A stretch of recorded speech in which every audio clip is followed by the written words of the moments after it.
جی السلام علیکم، میں ہوں ایم اے بھٹی اور آج ایک نئے ٹاپک کے ساتھ میں آپ کی خدمت میں حاضر ہوا ہوں۔ آج کا جو میرا ٹاپک ہے وہ ریلیٹڈ ہے ٹرمینیشن سے۔ بعض اوقات ہم لوگ اکثر یہ سنتے ہیں کہ امپلائر نے کسی امپلائی کو بغیر کسی نوٹس کے اور بغیر کسی سالڈ ریزن کے اس کو ٹرمینیٹ کر دیا۔ تو میں چاہتا ہوں آپ لوگوں کی خدمت میں یہ معلومات پیش کروں جس کے ذریعے آپ لوگ اپنے قانونی حقوق جان سکیں گے کہ ایک امپلائر کس صورت میں آپ کو ٹرمینیٹ کر سکتا ہے۔ سب سے پہلے تو ایک بات یہ جان لیں آپ کہ ٹرمینیشن جو ہے وہ کسی کی پروبیشن پر کسی کمپنی میں کام کر رہا تھا اس کی ٹرمینیشن کبھی بھی نہیں ہوتی، اور وہ اس کو ڈسمس کیا جا سکتا ہے لیکن ٹرمینیٹ نہیں کیا جا سکتا۔ ٹرمینیٹ ہمیشہ پرماننٹ امپلائی کو کیا جاتا ہے۔ سیکنڈ، ایک اور بات ضروری ہے کہ ٹرمینیٹ کرنے سے پہلے آپ اس امپلائی کو ایک شوکاز نوٹس دیں گے۔ اس کے بعد وہ امپلائی جو ہے آپ کو اپنی جو بھی کوڈ آف کنڈکٹ ہے، جو بھی اس نے بریچ آف آپ کی کسی پالیسی کو بریچ کیا ہے، کوئی بھی آپ کا کوئی کانٹریکٹ میں ایسی کنڈیشن تھی جس کو اس نے بریچ کیا ہے،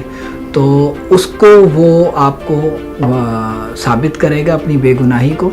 اور وہ ساری چیزیں آپ ایک انکوائری آفیسر اس کے اوپر مقرر کریں گے، اور وہ انکوائری آفیسر پوری اس جو اس کے ساتھ معاملہ پیش آیا ہے جس کی بنیاد پر آپ نے اس کو ٹرمینیٹ کیا ہے، تو اس کو وہ پوری انکوائری کو ڈیٹیل میں پروسیس کرے گا، اور پھر وہ اپنی ایک رپورٹ بنا کر آپ کو دے گا۔ اس کے بعد آپ کو جو امپلائی جس کو کمپنی نے ٹرمینیٹ کیا ہے اس کو پورا موقع دیا جائے گا کہ وہ اپنی ہیئرنگ کرے، اور اس ہیئرنگ کے اندر وہ اپنی بے گناہی کو پورے طریقے سے پروف کرنے کی کوشش کرے گا، اور اگر کوئی ایسی چیز پروف ہو جاتی ہے اور وٹنس ہیں اس چیز کے تو ہی صرف ایک امپلائی کو ٹرمینیٹ کیا جا سکتا ہے۔ ادروائز آپ کسی بھی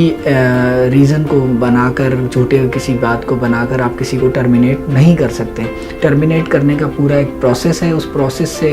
امپلائر کو گزرنا پڑے گا، اور اس کے بعد ہی وہ اپنے کسی امپلائی کو ٹرمینیٹ کر سکتا ہے۔ اگر کوئی پروبیشن پر ہے آپ اس کو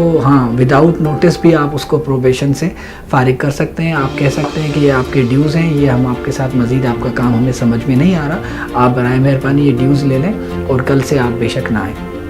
لیکن جب ایک دفعہ آپ نے کسی کو پرماننٹ امپلائی کا اسٹیٹس دے دیا، اب آپ اس کو direct without any notice, without any cause of action, without any reason, solid reason کہ آپ اس کو نہیں ٹرمینیٹ کر سکتے۔ آپ کو پوری انکوائری پروسیس سے گزرنا ہوگا، اور اس میں بھی اگر وہ بے قصور ہے تو پھر آپ کو جاب پہ اسے واپس رکھنا ہوگا۔ ادروائز آپ اس کو،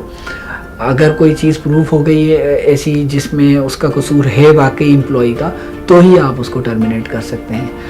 اس کے ساتھ میں مزید ویڈیوز اس سے ریلیٹڈ بناؤں گا، آپ اس کو بھی فالو کیجیے گا۔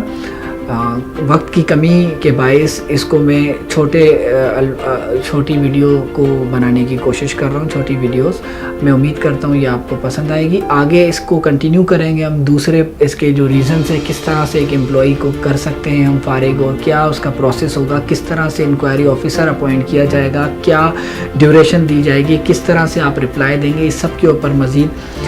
ہم لوگ ڈسکس کریں گے آنے والی ویڈیوز کے اندر۔ ہمارے ساتھ جڑے رہنے کا شکریہ، اپنا خیال رکھیے گا، اللہ حافظ۔